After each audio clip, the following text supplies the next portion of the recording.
Hi, everyone. This is Amy Major with Spirit Rescue Talk.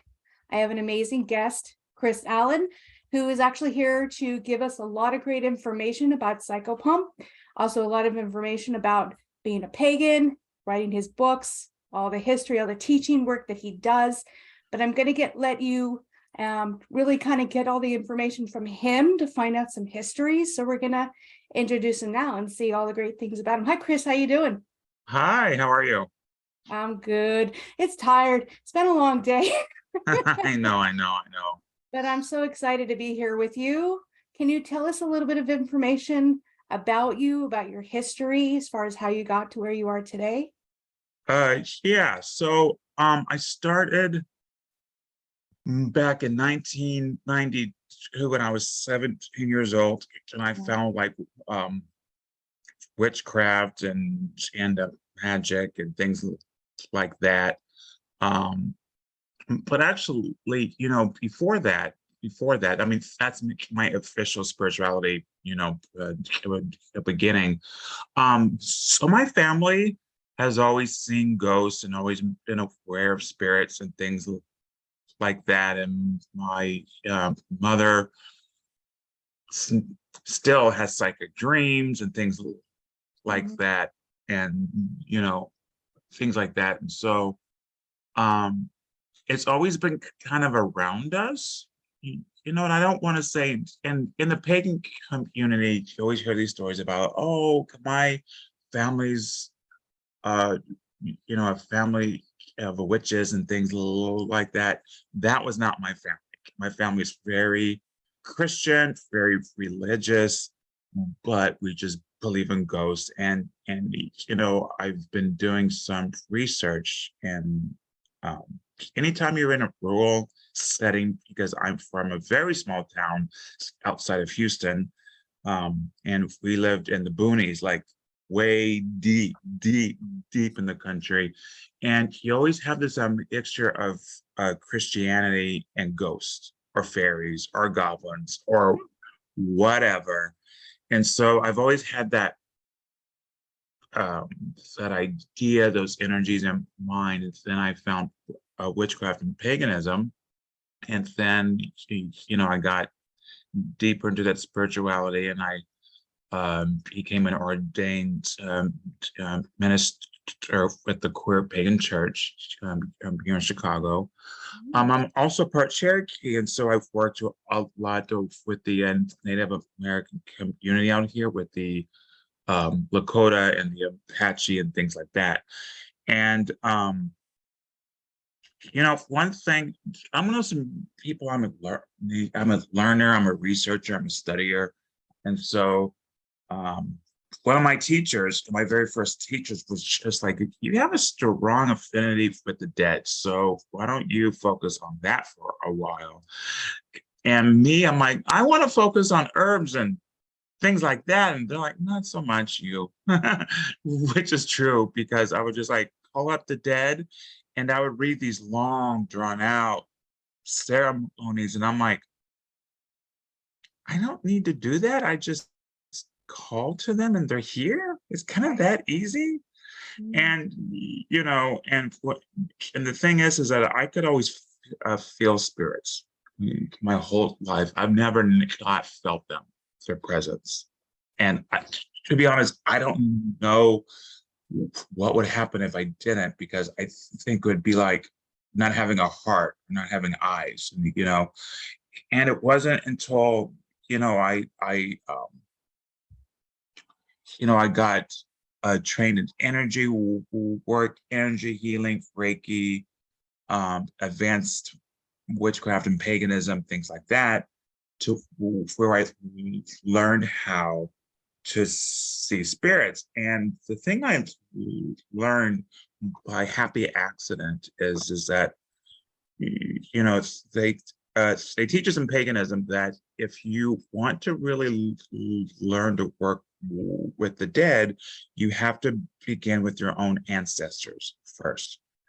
And so it makes sense, because that's your family. It's, they care about you and they're not going to harm you unless you have an abuser or a drunk in the family. But if that's the case, you don't You don't honor ab- abusive ancestors. You honor the ones that care about you.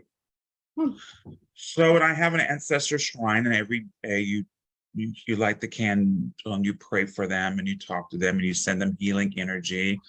And then I would see them in my head, and you talk to them and I would feel their presence. But then over, weeks and weeks and months, it turned into years. Eventually, I would just see them. And there's a process. I actually talk about that in my book, how I believe anyone can see spirits. And, a whole lot of people are like, oh, I can't do it. I can't do it. I'm like, yes, you can. You have to learn how, you have to know the science behind the eye, which is interesting.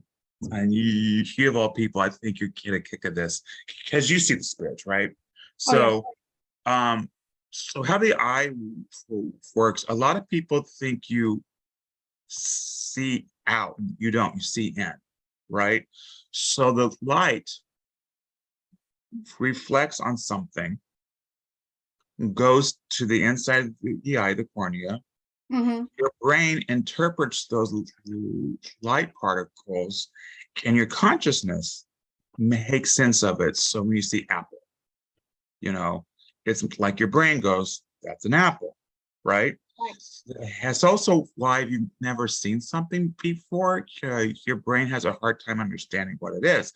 That's also why, have you ever walked uh, by a sign 1,000 times? You're like, has that sign always been there? Because your brain didn't see it.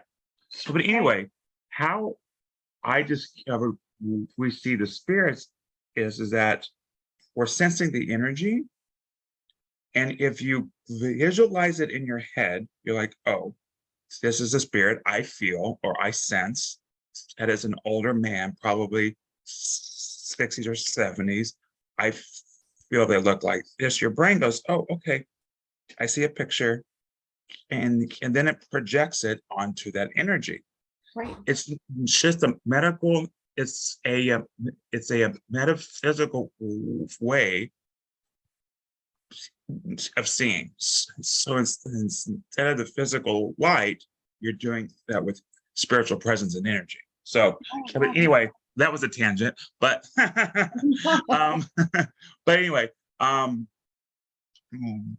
I started to, work with the dead, and my Native American teacher, Billy Topatate, who's here in Chicago, um, I she's also a Reiki teacher.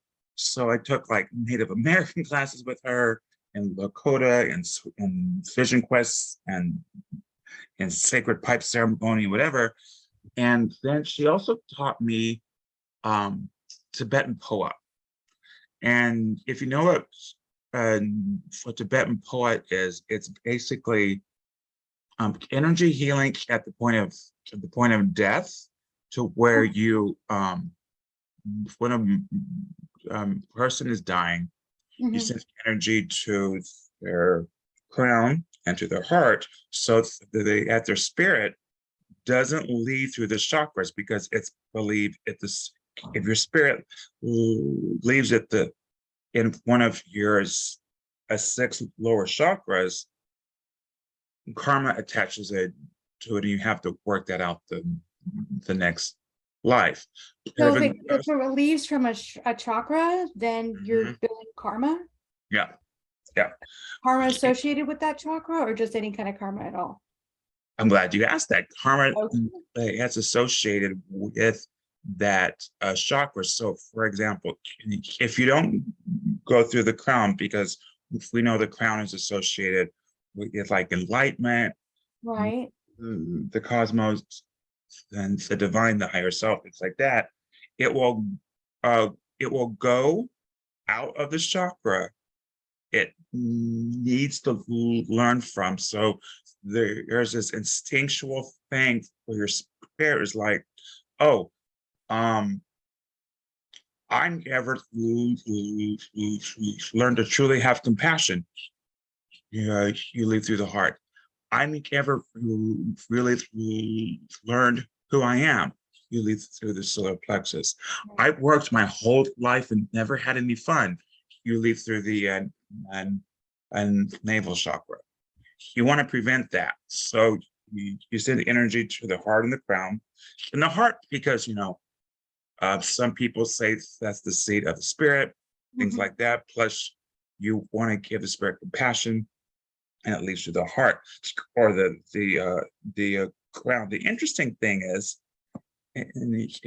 is that before you do that, you want to summon their idea of the divine. So if it's Jesus or God or the goddess or the universe or higher power, whatever, and then it's almost like between the spirit and their idea of the divine, and helps them leave their body through the crown chakra at the time of death. So I learned that. I'm just on a tangent today with everything. No, it's what you need to say. Somebody needs to hear this. So I learned that along with all my other spiritual work that I do, and it just became like, how you just all of a sudden know a whole lot of dead people or people who are dying, and they all just show up. And I think that sounds, I always, one of the things that I find in our line of healing work, there's always a braggart. Oh, I don't do anything. They just show up. I'm like, well, for me, they actually do show up, because I'm just like, man, this is so inconvenient. Okay, I'll help you. And then all of a sudden I would just like, oh, so speaking of story, you said, tell stories. I have a love story. I have a little story here. So I've written several books before on shamanism and the underworld, the upper world, and what have you. And I wanted to do a book on the tarot, because I have a certain way I like to read the tarot. And I even talked to some people about it. I set up meetings and And in 2019, one of my spirit helpers was just like, you need to write a book about psychopomp and healing the dead. I'm like, well, that's what I have to do, because the spirit show up. That's not really what I call fun work. It's not like, yeah, I can't wait to do it. And I was like, no, I'm going to do a tarot. And the spirits are like, no, I'm not kidding. You need to do this. I was like, okay, well, whatever. I'll try to make it quick. And then all of a sudden I started to do the research. I was like, oh, I'll put the some Tibetan death healing in there that I learned, and how I learned to see the spirits. And then, all the psychopomp thing, and how to, the whole 9 yards, how to get healing teachers and things like that. And then I got halfway through, and then 2020 happened, and COVID happened, and people started dying. And then millions of people started dying. And I had all these people say, Chris, I need you to teach me how to heal my brother, my friend, my grandmother who died suddenly from all this. And the sad thing is that being an author yourself, it isn't like, here, I'll just type this up and here you go. It takes a long time to become a thing, So what I did, and I usually charge for all my classes, I decided, just because I wanted to give a free class on some very basic death healing work, like very introductory, nothing too extensive, like let me teach something in like 2 hours and just give to the public for free. I have to check if it's on YouTube. I think I put it on YouTube. I don't remember. To see that, because I've never heard that before. Death healing. That's really intrigues quite a bit. I mean, psychopomp, death healing. It's all the same to me. It's all the same. It's all the same. It's just a different terminology. But so I I did that free class. And one of the things about COVID that was good for me, I'm like, wow, now that my job is closed, I have all the time in the world to finish this book. And I got it done very quickly. But then it sits on the shelf for a year until the publisher decides to release it. You know how that goes. Right. But it was interesting because it didn't dawn on me until like after I completed it, after I sent it, it was all approved, all edited. And then it clicked. I was like, oh crap. That's why the spirits were like, no, you have to write this book, you have to get it done. And because it's one of those things to where I do psychopomp work in death and healing because it's what you do. It's like a gift to the spirits. I don't do it because I think it's cool, or I think it's fun, or I think it's edgy. I don't do it because they say, oh, look what I can do. I do it because it needs to be done. I don't really, and to be honest, I didn't really tell a lot of people about it, only because it's just a thing to where the spirit will show up, or I would know someone who died and they'd be confused, like suicides or accidents or a long illness, and you just take care of people. It's kind of like if someone shows up to your house and they need your help, you don't brag, you don't tell your friends you help them, you help them. Right. And so I was actually quite happy with the book and how I wrote it, because it wasn't until after I wrote the book I thought, oh, this is actually important. Because I do it so often, I don't think about it. I don't. I mean, a lot of people like, oh, you teach shamanism, you teach paganism. Oh, that's cool, that's edgy. Let's talk about that. It never occurred to me that the psychopomp thing would be, something that was that are in, and I'm not sure if you joined it yet, but I started a psychopomp group on Facebook. Yep, I joined it. Did you? Yeah. And one of the things I love about it is when people say, hey, can you guys help? So-and-so passed away, or I'm grieving. And one of the things that I learned is that healing the dead heals yourself. And it helps you work through grief. So I'm an ordained minister, and I'm studying chaplaincy in a graduate program. And one of the things that we teach and understand in spiritual counseling is when someone you love dies, you never ever truly stop grieving. Not ever.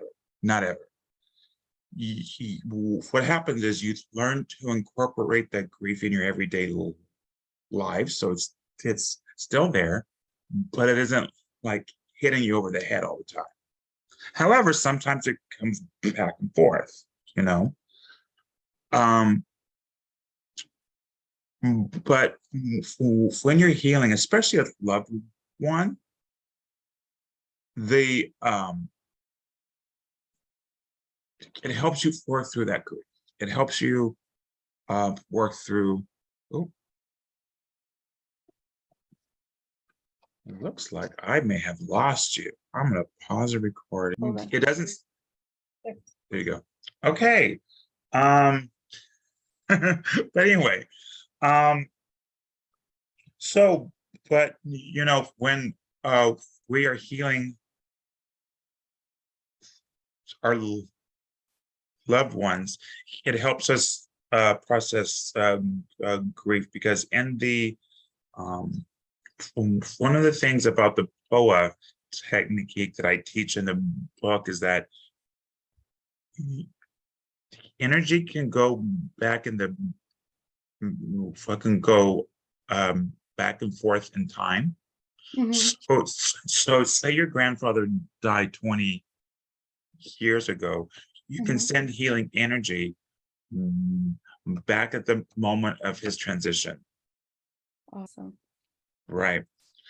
Why that's important is if you had someone who died alone, if you had someone who died in a car accident suddenly, or you just couldn't be there. And I actually believe that, you know, a lot of people don't want their loved ones to see them die. Did you freeze again? Oh, you're still there. Good. Yeah, the spirits are really jumping into They really are. You keep this freezing is back and forth. Um, but anyway, I think sometimes people either consciously or subconsciously don't want the loved ones to actively see them die. Because I can't tell you, because I work at the hospital all the time for chaplaincy, and you hear, I just went to the restroom, I went to get a cup of coffee, I went to take a few breaths, and they died as soon yeah. as they left the room. And so for some people, there's a sense of guilt. There's a sense of I should have been there. And truth be told, how it works is they needed to be alone in that instance. But Right. you can send healing energy back in time, and you basically call upon their spirit. And while you're sending them energy, and you don't have to have special training, you don't have to have a whole other like class to do this, but you can talk to them and actually have a heart to heart and say certain things and hash stuff out, or apologize, or just talk, or just say I love you, I miss you, things like that. And it's a powerful experience, and it's Mm. one of those things to where, because I do it, and I want to say it so often, but because how I approach it in a way of, I'm not trying to do the right thing, I'm just trying to do the thing, if that makes sense. Yeah. You know, it's like I do it because I'm just doing it, you know. Um, but anyway, so that's my story. Wow. Yeah, I think spirits liked your story too, because they were really in there messing with all the electronics when you're talking about it. And it's like, go away, go. And come they back were later, just, come back later, come back later. I'm yeah, busy. forget it. They don't like to listen. They're like kids going more, more, more. I And so know, you're I like, know. get away. Can you describe a little bit about the dynamics of psychopomp? Because a lot of people don't really understand what it is. Yeah, it was interesting because around Halloween and Samhain, I was like, hey, here's a link to Amazon. Buy my psychopomp. Fucking someone responded, what's a psychopomp? And I was real tempted to say, Google's a powerful thing. I didn't though. I refrained. Um, so psychopomp is basically Greek. Psycho means like um spirit, and or soul, and and um, pomp just means a guide. It's a guide of spirits. That's exactly what psycho Oh, pomp means. It means a guide. And you know, one of the things that people and I know you probably talked about 1,000 times on your show is there's this lie, this myth, and I'm going to say a lie. It's strong. I like strong words.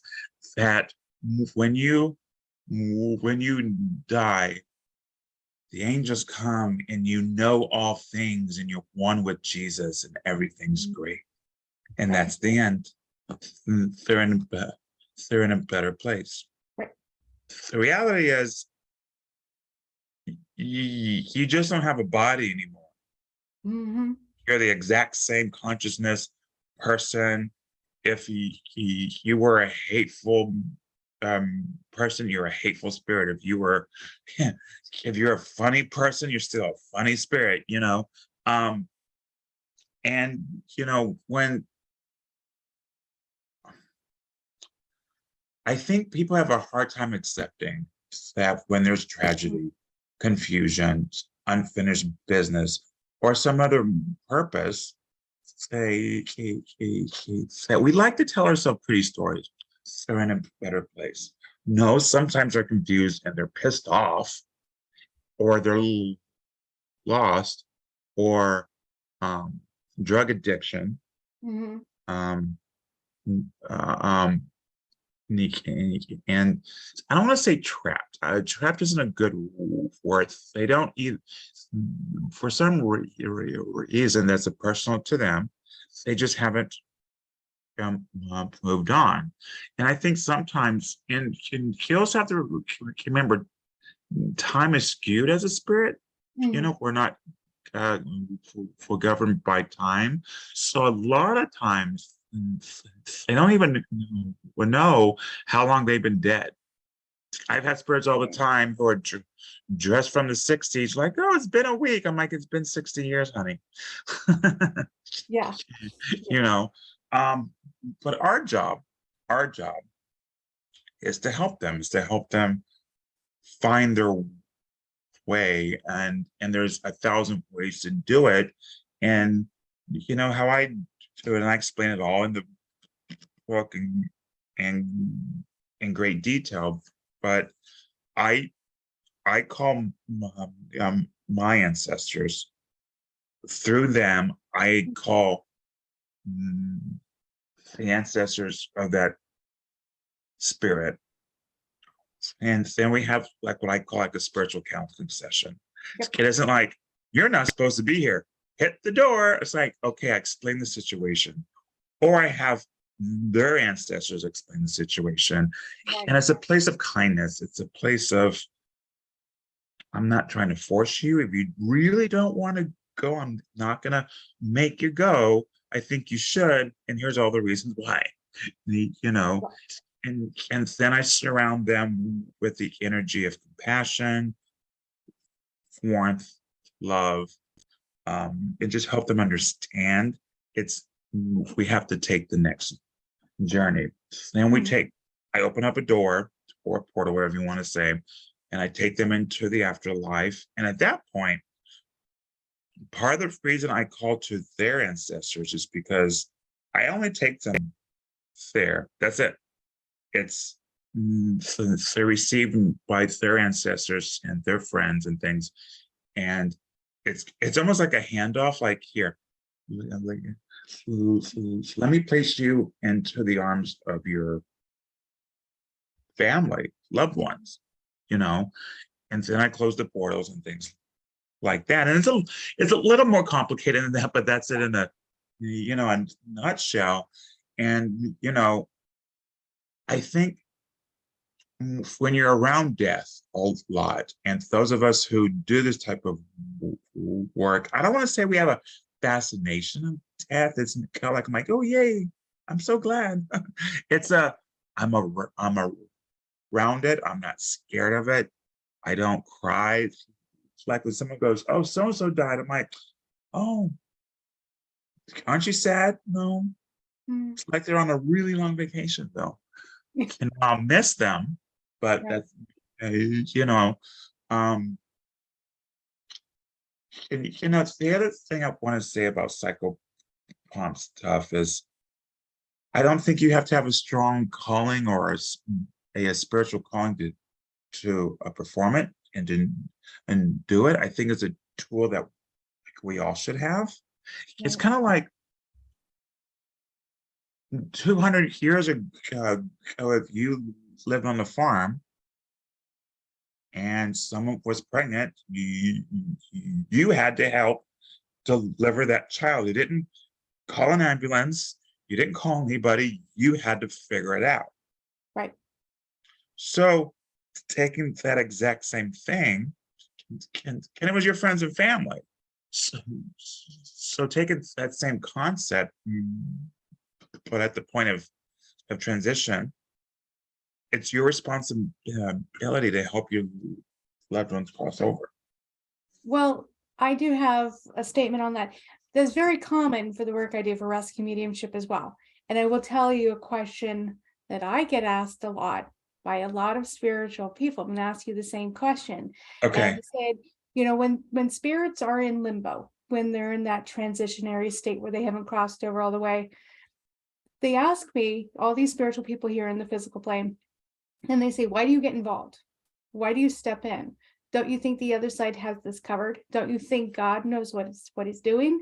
Why are you stepping in and getting involved and getting in the way? If the spirit doesn't want to cross, don't let them cross. Don't force them to cross, which you know we don't do. You know, what gives you the authority to help these spirits in transition?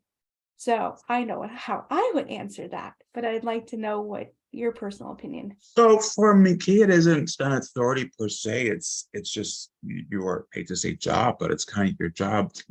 Like, for example, people know I'm a massage therapist and a priest, and they say, hey, I'm hurt, I need your help. Mm-hmm. I have a theory. I have a theory because I've walked into my home and there's a spirit standing there and he's just as confused as I am. I'm like, and I pretty can sense he's dead. He probably needs some help. That's why they always show up. He's like, I don't know how I got here. Mm. And my theory is that their higher self or their spiritual self kind of can sense who's a guide and they just take them there. Right. It's kind of like, you know how you have a sixth sense about stuff, like something's telling me I should turn right here. Oh, here's that house I was trying to find. Here's my friend's house. Same thing on a higher level. They just find us. And yes, it's something that for myself, I'm called to do it because, you know, I have a talent for it. I hate that word talent. Talent just sounds good. I'm able to do it, so I help them. And it's kind of like, I mean, do I get joy out of it? I get peace out of it. I get a sense of a higher purpose out of it.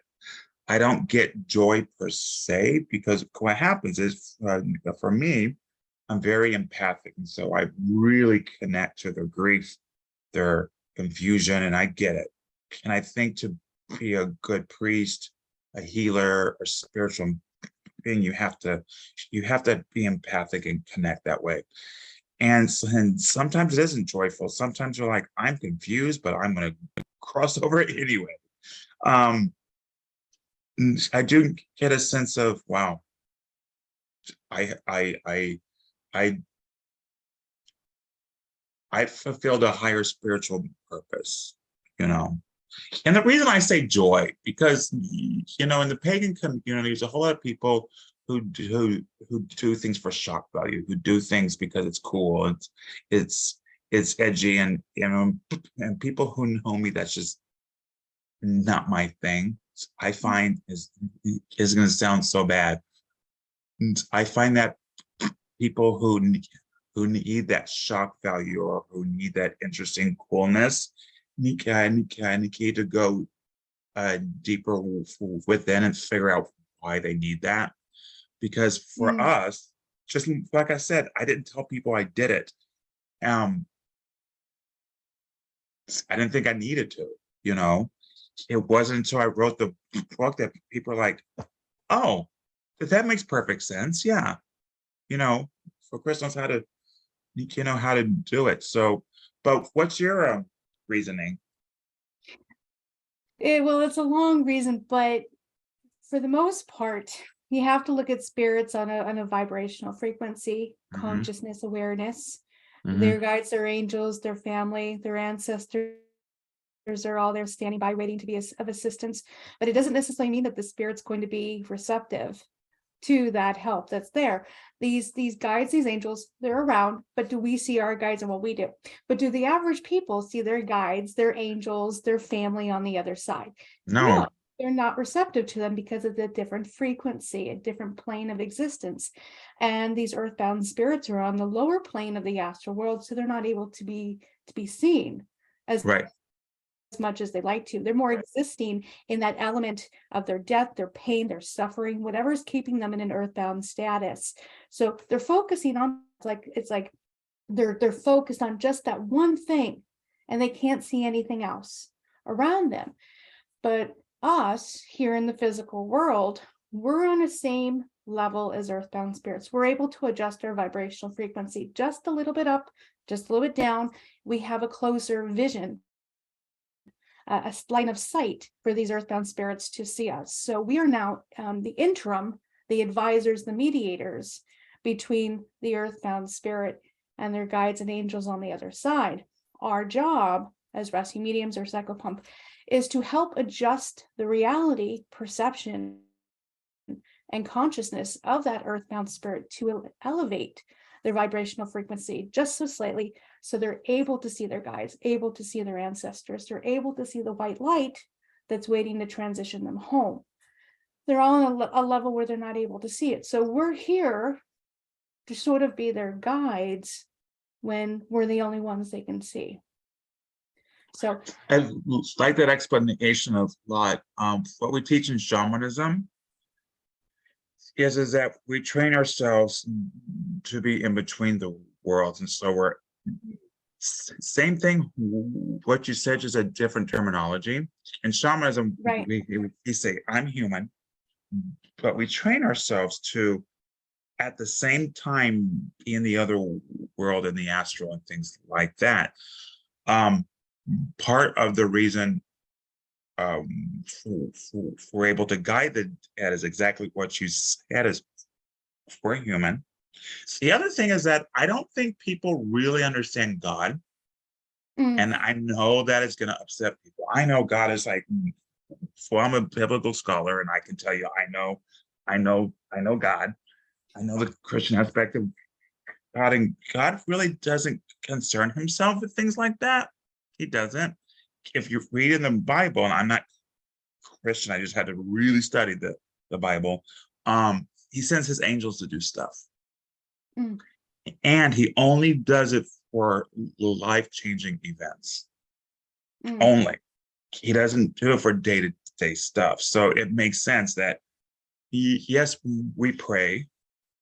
But the interesting thing about prayer is even the church says to pray enough for our soul to go from purgatory to heaven takes hundreds of prayers, hundreds. That's why they have a special time of year that's called All Souls Day. So, which is today. Yeah. See how that works.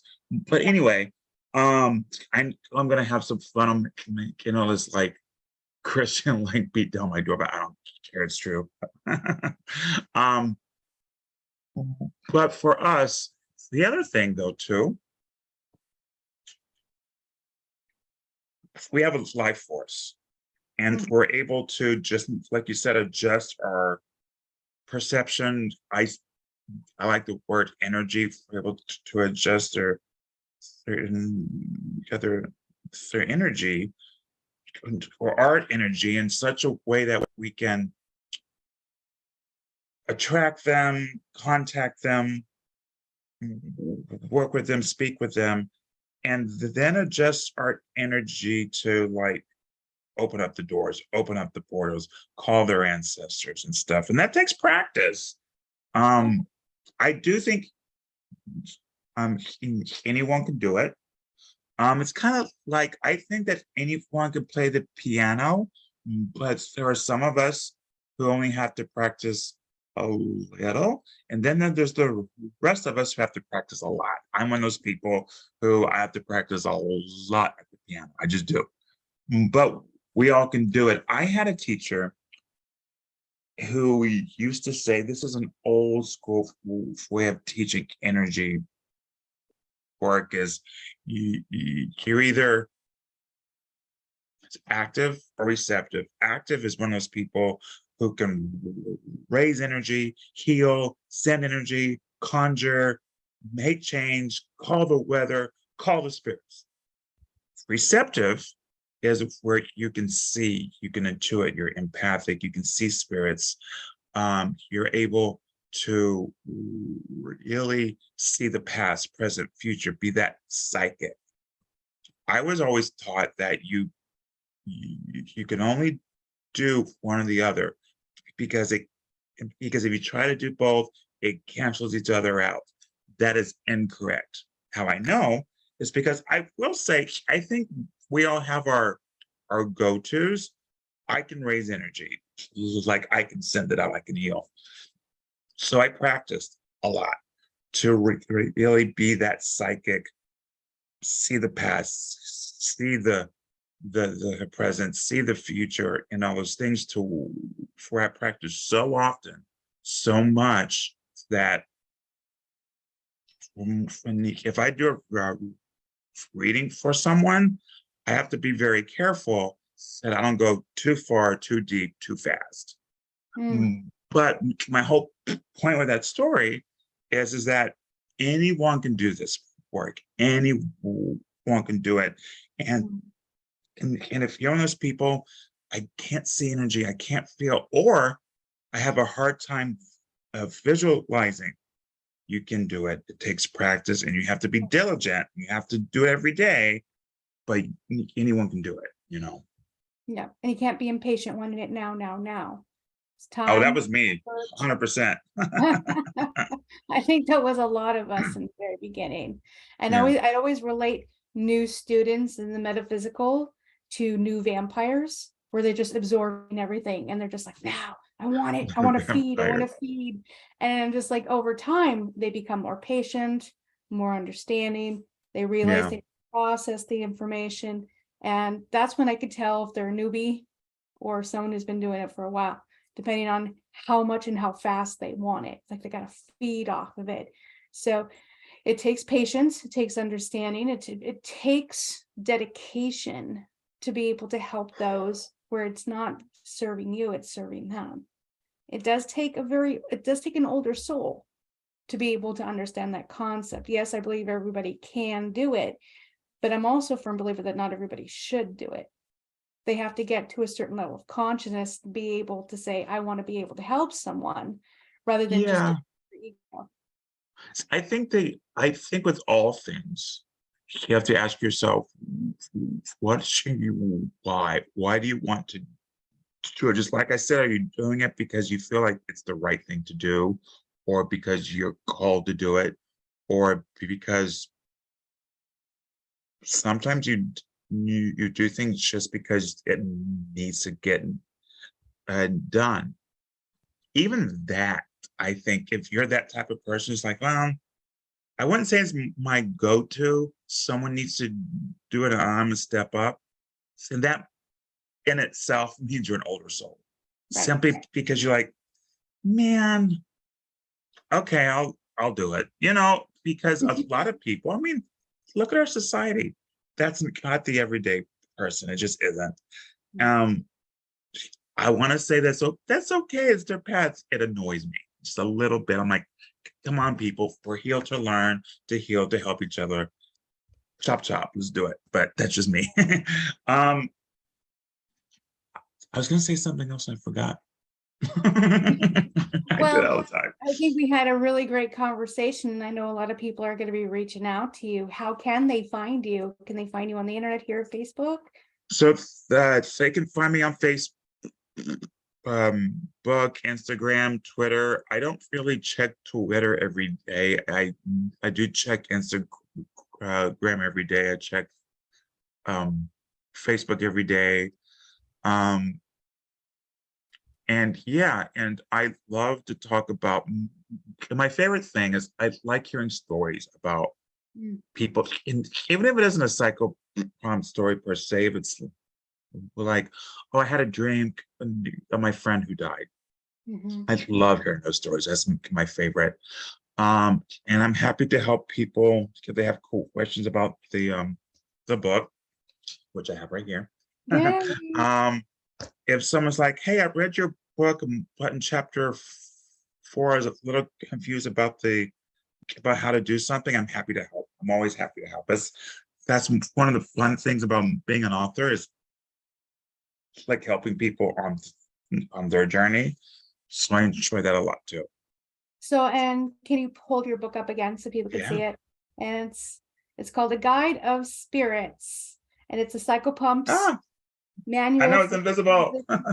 There it goes. I could see it. I could do it. It's a psychopumps manual for transitioning spirits to the afterlife, to the other side, however you want to say it. And it's an amazing field guide for those who want to learn about psychopomp.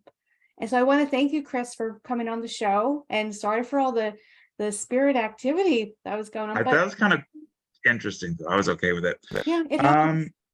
Yeah, we need to keep in contact because I haven't read your books and I'm gonna get them. I can't wait. I'm excited to get your books now. It'll be interesting to see the different terminology, but it's You know, all I the think it's the same. It's just a different is. verbiage.